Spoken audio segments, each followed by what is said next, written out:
Yo, what's up, Urban Grind TV family? It's your boy DJ Threestacks, man. And we here, man, with a legend. You know what I mean? Like, this is just one hell of a day today, man. First off, happy birthday, Wally. Yes, sir. Happy birthday, brotherhood. And as you can see, everybody coming through for Wally to support Wally today, man. And this is a very special interview, man. We are here with the legendary, man, one of the Chicago Bulls' very own, man, Craig Hodges, man. Like, I don't even know where to start with this interview, man. But I'm going to let you talk to him a little bit. Oh, it's all good. First of all, just thank Almighty God, brother, for us to be in an environment like this, celebrating brother's birth anniversary. And, you know, for me, man, it's fellowship and at the same time having a cool time. Yes, sir. Yes, sir. So I'm going to dive right in it, man. Because, man, like, I don't care what nobody say. That first three-peat, man, was just, man, y'all did something for the city, man.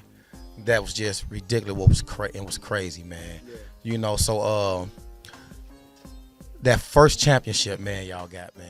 Cause I want to before it was a Steve Kerr, before it was a Paxson, you know what I mean, or the BJ, it was Craig.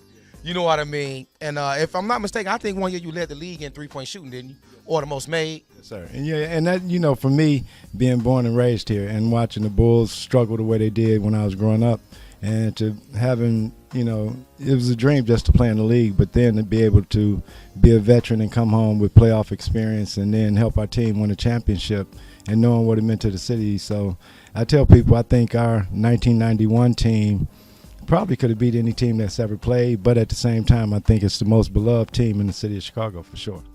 Y'all most definitely are one of the most beloved teams to the city because I'm from that era, and I can speak myself. That 91 Bulls team, like, it wasn't just on the court as what y'all did off the court. Like I said, you may not remember me because I was a tight then, but I was there when you came to Leclerc Courts Fieldhouse with Twister.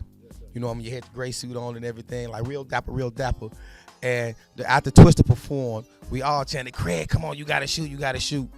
You shot all the way around the court in a suit. Didn't miss. And on the last one, you did the fadeaway in the corner 3-point shot, man. I was there for that, and that was huge, man. And I repeat, he did not miss one shot.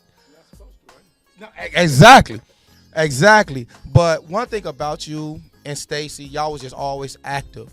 You know what I'm saying, with us as youth and in the neighborhood, man. You know, and I believe, you know what I mean, like, y'all set a trend for that.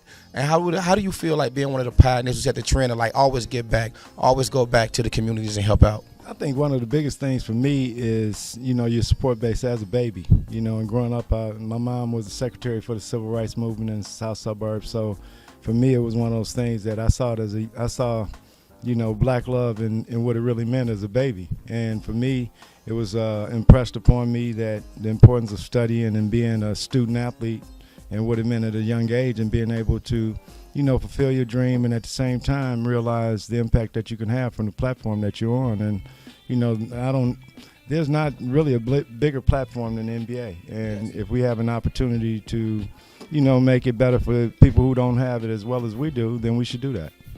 Yes, sir. And like what you said, man, the platform you said, because like I said, I was a tyke and I watched you. And I watched all the community work you did from the Leclerc Courts to the Olive Harvey when you was up there with the Midnight Basketball League and all of that. Like, I was there, like, and you helped a lot of us. You know, y'all gave us an escape from those streets. You know what I mean? Like I said, Leclerc Courts, Olive Harvey, the Golden Dome, all those places, man. You, Stacy, and you also opened the door for a lot of other NBA players who start actually coming here to help. Like, I know Tim Hardaway was active early on. Then I know Tim Duncan got involved. Kevin Garnett got involved, man. So how does it feel to be a pioneer to just set the trend here in Chicago? Who we have turned, like, people, we are known by our violence, but you are one of the ones who brought others to come help. And honestly, you are a pioneer of that because you really are one of the first NBA heroes that we knew in Chicago that came back to the community. You know, for me, like I said, growing up watching Norm Van Leer, and when you talk about pioneers, once again, we're all part of a fabric, man. We're part of a chain. And it's just when it's our time, and, you know, during the 90s was my time to be able to, you know, show what the game was about, and as far as us being able to win, being an integral part of that, being able to, you know, whenever you're able to be the best at anything, and to be able to say at one point in time that I was the best shooter on earth, is something that it's not something that you brag about it, but it's the life experience, and being able to utilize that like right now, working with the young brothers at Thornwood High School, getting them to realize what your power potential is, more so than just what you are as an athlete, but what are you as a student athlete, and to get people to realize that, your intellect is a lot more power than your physical, and that's going to be around a lot longer, Lord willing, than what you could do physically. Yes, sir. Now, another question I got to ask, because like I said, I've seen you play with the Bulls on the court. I mean, you was fierce. Like your demeanor was totally different from the guy we met when you came to us. You was humble, you know what I mean? And you spoke to everyone. But, watching you on that court, I would think, oh, man, that guy, but it wasn't that. So, like, how do you balance the two, man? From the competitiveness to the humbleness. I remember I was probably maybe a senior in high school when I saw Dr. J play against Marcus Johnson. Oh, wow. And for me, it was one of the fiercest battles I ever seen two players go at it. And the looks in their faces was as if they were fighting. And at that point in my mind that I said, man, you have to get your focus and your concentration to that level. And, it's growth process, man. You grow up at the park playing against older brothers, teaching you how to play without the ball, play with a certain physicality. And then at the same time, you have that opportunity to get there. Now it's your space and time to do what you're capable of doing. And at the same time, I think for us in the city of Chicago, when we look at, the power potential that we have as a people, man, can't even calculate it. Yes, sir. Now, I got to ask you this before I let you get out of here. We're going to exclude the Pistons.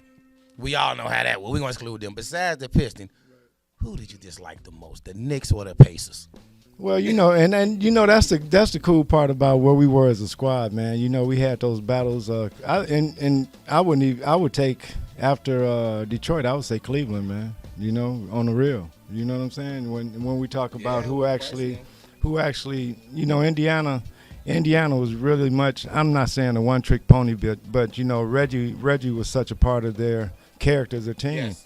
And, you didn't have a bigger character than MJ. So when you talk about trying to just balance things out, some cases we didn't really have to, in that situation, we didn't really have to worry about the rank and file of their team. But, when we talk about Cleveland, they had players across the board who were competitive and understood how to play the game. And, that's the beautiful part I tell people for me is that I feel like we played during the golden era of the game, and that, I had a chance to play against Kareem, who's the greatest player, and then I had a chance to coach Kobe and had a chance to play with MJ. So for me, basketball has been something that's been an odyssey, man, and I don't take it for granted. Wow, that's funny. You just made me really look, because I never really thought about Cleveland because they wasn't as like. Think about if MJ don't hit that shot. Exactly. And now when you said it, I'm thinking about the team, Bobby Field, Howard Williams, Elo, Mark Price. They had a squad. So, Hot Rod Williams. Hot Rod was you take him when the free throw, he wasn't on nothing. But I'm just saying. Hey, but that's the thing. They were well coached. Lenny Wilkins was a great coach. And the discipline, I think that's the major thing is, no question. And player, that. And that's the thing for me is just realizing the impact that others have had on me, knowing that I had a chance to, be prepared. Mike Singletary, the great bear, yes. He always talk about luck being a combination of opportunity meeting preparation, and that we have to prepare ourselves to where we want to be, but at the same time, we have to have people who show us that way. So you can't be a pro in anything without somebody who was that coming back teaching you how to do it. So before we get out of here, I can't go without saying, the work you do for this city and have been doing for, since I can remember, the late 80s, you know what I mean? How can we, for the youth to keep in tune with you besides, you coaching over there at the school, how can we find you, just keep in tune with you and follow you? Because like I said, you had a big impact on me. You had a very big impact on me. And I'm not even going to lie. On Sega Genesis, when they dropped the game, you never missed on the game either, and that was unreal. You're not gonna miss no J's. I think for right now, man, this right here, the fact of having a chance to partner with El Nasimim Tequila and Hector introducing me to Wally, and it's all about building relationships that can bring about business as well as affect people's lives. So right now, you know, on this perspective, brother, on the real, and for anybody that's listening, when we think about Cook County, this is the largest black county by population in America. Yes. It's not by chance that you have, I call them carpetbaggers, Michael Jordan, Oprah Winfrey, and Barack Obama. They sent you to our city because they knew the only place where you could get traction enough to do the things that you need to do on a nationwide and international scale was in this city. So when we take the intrinsic value of black people, there's no place more important on the planet Earth than right here. Now, that's the reason that we kill and are killed and murdered is because we're not organized. Exactly. And I think the ability to organize ourselves with like-minded people. So one of the main things I'm looking forward to doing is getting with Wally on this perspective, where we can be able to get with young people where they can see without the filter of whatever the distraction may be, whether it be monetary sponsorship or the like, but being able to bring about the truth through an unfiltered media is so critical right now, and y'all being able to do this, and for the way that the brother's going about doing it, I want to get with him so that we can show that it ain't always about black and brown people not being able to sit down and talk to one another and do business, but that's the effect of an image that is put out there because there's so much money being made from it. So we have to realize that we can galvanize ourselves around something other than sport and entertainment, So, and just look, and, one of the things that I want us to realize too is that when we look at the impact of someone feeding their family, whether you agree with them or not,